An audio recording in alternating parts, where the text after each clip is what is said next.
What is going on, guys? It's VyPr here, and today I'm going to be making my predictions for the AFC Divisional round games this weekend. Now, my wildcard predictions were okay. I didn't get any right on Saturday, but got all of them right on Sunday, so I went 50% for the weekend. So hopefully we can get some better luck with these predictions. So the two games this weekend are the Tennessee Titans, the 5th seed, versus the New England Patriots, the 1st seed, and the 3rd seed Jacksonville Jaguars against the 2nd seed Pittsburgh Steelers. So starting with the Tennessee Titans at the New England Patriots, Titans won against Kansas City 22-21 with a comeback victory, which was aided by a lot of bad calls from the refs. And the Patriots had the first round bye because they were the number 1 seed. Now, starting to look at the visiting team, the Tennessee Titans, Marcus Mariota is pretty good. He can lead some offensive heroics. That's definitely what he was doing in the game against Kansas City. That crazy pass where he threw it, it got blocked, he caught it for the touchdown. That was just amazing. Derrick Henry is going to be starting again at running back. DeMarco Murray is usually their starter, but he got injured, so Derrick Henry is going to be starting again. And a fun fact with Derrick Henry, they are actually undefeated when he has 10 or more carries. So with him starting, he'll probably get more than 10 carries, so we'll see if this streak continues. Then wide receiver Corey Davis and tight end Delaney Walker can also make some pretty good plays on offense as well. They have a pretty good offensive line too, Taylor Lewan and Jack Conklin. So their offense is pretty good, I'd say.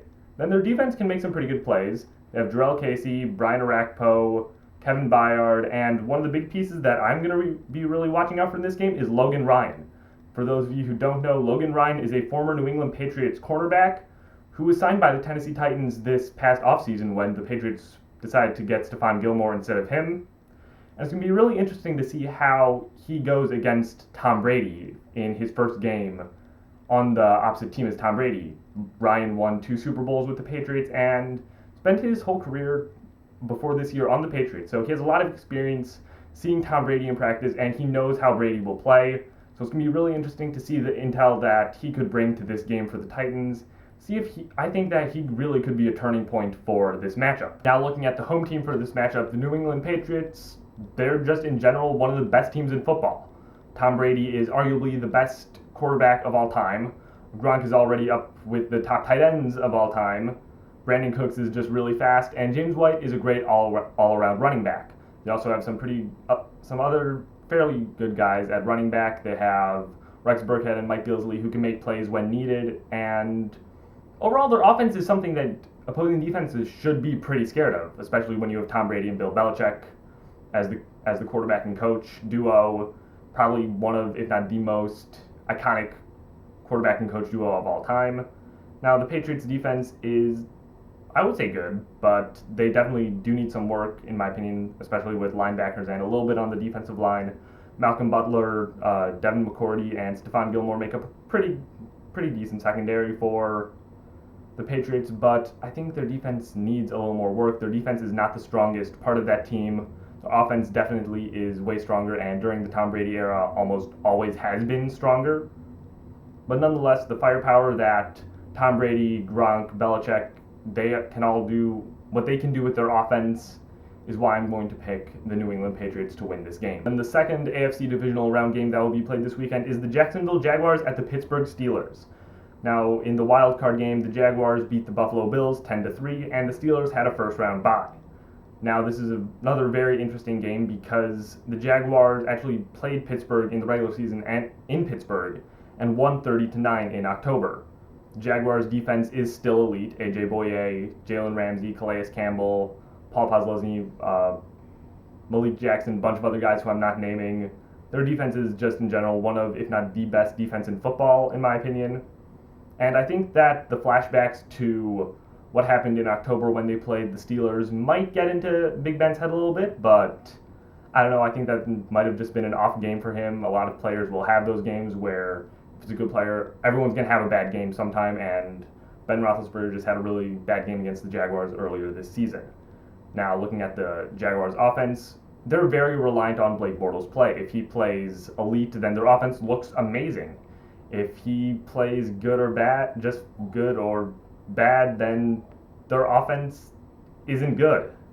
In the last game, Blake Bortles actually had more rushing yards than passing yards, which, if you're a playoff quarterback, you shouldn't be doing that. That shouldn't happen if your team is in the playoffs, and especially if you're supposed to be the leader, if you're supposed to be the quarterback. So, really, this team is defense reliant, so I think their defense is going to have to come to play, especially against the firepower that Pittsburgh has on offense. Now on to the Pittsburgh Steelers. Their offense is one of the best in football. Big Ben Roethlisberger is definitely going to be a Hall of Famer in most people's eyes. Le'Veon Bell is arguably one of the best running backs in the league. To me, Antonio Brown is definitely the best wide receiver in the league.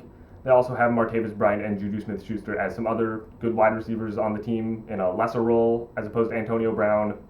And their offensive line is still very good, so I think they don't really have to worry that much about most defensive lines, but with Calais Campbell, Malik Jackson, Yannick Ngakoue on the Jaguars defensive line, they're definitely going to have to worry a bit about those guys. So it's going to be really interesting to see how their offensive line compares to the Jaguars defensive line this time around. And the Steelers' defense is okay. Cameron Hayward is one of the better defensive ends in the league, and to me their defense is good but not great. They really don't have that guy who takes them to the next level like a lot of teams do.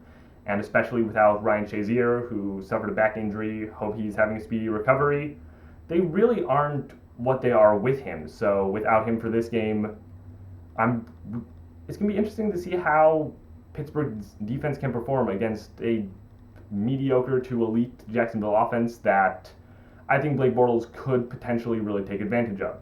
Now what the Steelers coaching staff needs to get to win this game is they need to get Blake Bortles to have to win this game. If Blake Bortles is forced to win this game, I definitely think that Pittsburgh is going to win despite the Jaguars' amazing defense. So I'm going to pick Pittsburgh to win this game. Thank you guys for watching. Leave a like on this video if you enjoyed. Comment your predictions if you think anything different than I think is going to happen. And subscribe if you're new. This has been Electric VyPr, and I will see you guys in the next video.